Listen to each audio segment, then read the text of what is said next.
ہم یہ بات جان چکے ہیں کہ اسلامک لا میں انکانسسٹنٹ ٹرانزیکشنز یا کہ باہمی طور پر متصادم اور متعارض ٹرانزیکشنز کو ایک جگہ جمع کرنے سے منع کیا گیا ہے۔ اس کی بہت ساری مثالیں ہیں۔ ایک بڑی نمایاں مثال یہ ہے کہ جہاں پہ سیل اور لیز کو ایک کانٹریکٹ میں جمع کیا جائے۔ سیل اور لیز کی کمبینیشن کس طریقے سے ہوتی ہے اور اس کے کانٹریکٹ پہ کیا اثرات مرتب ہوتے ہیں، اس پریزنٹیشن میں ہم اس کا جائزہ لیں گے اور اس امر کا مطالعہ کریں گے۔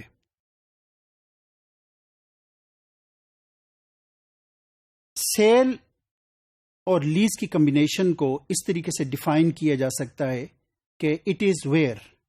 دی sale is combined with the lease اور lease contract is combined with the sale in such a way that the lessee he becomes the owner of the lease asset, or from the very beginning he is treated or he is considered to be the owner of that asset. Conventional lease میں عام طور پر یہ اسی طریقے سے ہوتا ہے کہ اگر لیزنگ کمپنی یا کہ کنونشنل بینک کسی کو کوئی کار لیز کر رہا ہے تو وہ ایک قسم کی کنونشنل لیز ہے، جس کا مطلب یہ ہوتا ہے کہ وہ اسے اس کی اصل لاگت پہ کچھ منافع کے ساتھ وہ گویا کہ اسے فروخت کر رہا ہے، لیکن بظاہر وہ ایک لیز کانٹریکٹ ہے۔ یعنی ہم یہ دیکھتے ہیں کہ لیز اور سیل دونوں کے جو امپلیکیشنز ہیں یا کہ دونوں کے جو اثرات ہیں وہ ایک دوسرے سے مختلف ہیں۔ سیل میں ایک چیز کی اونرشپ، اس کی لائبلٹی اور رسک وہ بائر کی طرف منتقل ہو جاتے ہیں، جبکہ لیز میں صرف یوز آف رکس یا کہ اس چیز کا استعمال بائر کی طرف منتقل ہوتا ہے۔ جو اونرشپ ریلیٹڈ جتنے رسک اور لائبلٹی ہیں وہ اس کے ریئل اونر کو، یعنی کہ جو کہ لیسر ہے، اسے برداشت کرنے پڑتے ہیں۔ یہاں پہ جو کنٹراڈکشن ہے یا انکانسسٹنسی ہے وہ یہ ہے کہ یہ لیز بھی ہے اور سیل بھی ہے، لیکن اسے ٹریٹ آپ سیل کے طور پر کر رہے ہیں، یعنی جس کا مطلب یہ ہوا کہ جو لیزنگ کمپنی ہے یا کہ جو کنونشنل بینک ہے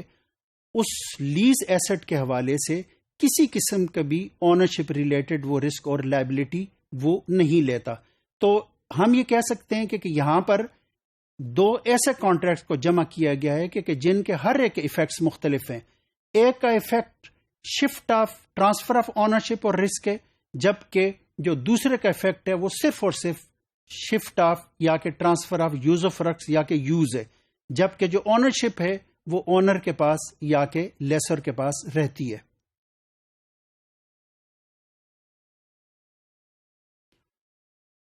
یہ کس طریقے سے سیل کانٹریکٹ ہے کہ ہم اس میں یہ دیکھتے ہیں کہ پہلی چیز تو یہ ہے کہ رینٹلز کے اندر کاسٹ پرائس اور جو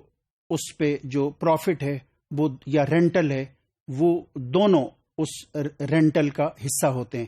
یعنی دوسرے الفاظ میں آپ پریکٹیکلی اسے آپ کریڈٹ سیل کے طور پر ٹریٹ کر رہے ہیں کہ بھئی یہ چیز 10 لاکھ کی ہے، یہ میں تمہیں 15 لاکھ میں بیچ رہا ہوں،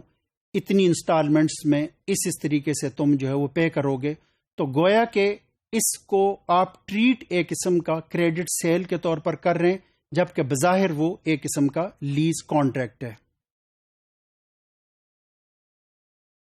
اس میں جو ایک اور بات ہے وہ یہ ہے کہ یہاں پہ جو لیسر ہے یعنی لیزنگ کمپنی یا کہ کنونشنل بینک اس لیز ایسٹ کے حوالے سے کسی قسم کا کوئی رسک اور وہ لائبلٹی نہیں لیتے۔ یعنی اس کا مطلب یہ ہوا کہ اگر اس ایسٹ کو میجر مینٹیننس کی ضرورت ہے، گاڑی ہے اس کا ایکسیڈنٹ ہو گیا، اس کو ریپیئر کی ضرورت ہے، میجر مینٹیننس کی ضرورت ہے، تو اگر یہ لیز ہوتی تو اس صورت میں یہ ذمہ داری اس کی ریپیئر کی، اس کی مینٹیننس، اس کی ذمہ داری مالک کی ہوتی، یعنی کہ لیسر کی ہوتی کہ جس نے وہ چیز کرائے پہ دی ہے۔ جبکہ کنونشنل لیز میں ہم یہ دیکھتے ہیں کہ یہاں پہ کنونشنل بینک یا کہ لیزنگ کمپنی کسی قسم کی ذمہ داری نہیں اٹھاتی، میجر مینٹیننس یا کہ جو مائنر یا کہ آرڈینری ریپیئر ہے، مینٹیننس ہے، وہ ساری کی ساری ذمہ داری لیسی کی ہوتی ہے۔ پھر ایک اور چیز بھی اس میں قابل لحاظ ہے، یعنی which is to be taken into consideration, کہ یہاں پہ اگر وہ ایسٹ ڈسٹروائے ہو جاتا ہے اور نان فنکشنل ہوتا ہے تو اس کے باوجود جو لیزنگ کمپنی یا کنونشنل بینک ہے وہ اس سے رینٹل لیتا رہتا ہے. تو اس وجہ سے ہم یہ کہہ سکتے ہیں کہ سیل اور لیز یہ باہم متعارض یا کہ متصادم کانٹریکٹس ہیں کہ جنہیں ایک ٹرانزیکشن میں نہیں جمع کیا جانا چاہیے.